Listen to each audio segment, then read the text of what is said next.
লম্বা চলেছিল আমার গেম, 8 বছরের প্রেম। শুরু করেছিলাম এটা বলে, হোয়াট ইজ ইয়োর নেম। শুরু হলো ভালোবাসা, তাকে নিয়ে কত আশা, কি বলবো তাকে একেবারে দেখতে ছিল খাসা। চোখ দুটো আড়াআড়ি, নাকটা পুরো পরি, 3 দিকে আঁচল করে পড়তো সে শাড়ি। সিনেমা দেখতে গেলে দুটো কোণের সিট নিলে, দেয়ালের দিকে মুখ করে সিনেমা দেখতে হলে। প্রথমে পেয়েছিলাম ভয়, ভাবলাম এরাম কি করে হয়। বললো আমার তো অ্যান্টেনা ব্যাকা, আমার এরামই এনজয় হয়। ব্যাকা হলো আমার কলার ধরে জামার একটার পর একটা ঠিক কাটিয়ে দিয়েছে আমার। মনটা ছিল শিশু উইথ নো ইস্যু, রেস্তোরাঁয় খেতে গেলে চুরি করে আনতো টিস্যু।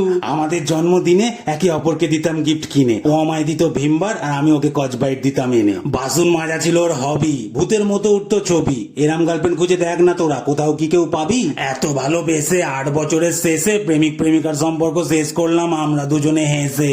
ওর হয়ে গেল বিয়ে বিনা যৌতুক নিয়ে, বর হিসাবে আমি গেছিলাম, দিলাম সিঁদুর গিয়ে। প্রেমিক প্রেমিকা শেষ, আগেই ছিলাম বেশ, এখন আমরা বর বউ, পুরো খেয়ে গেছি কেস।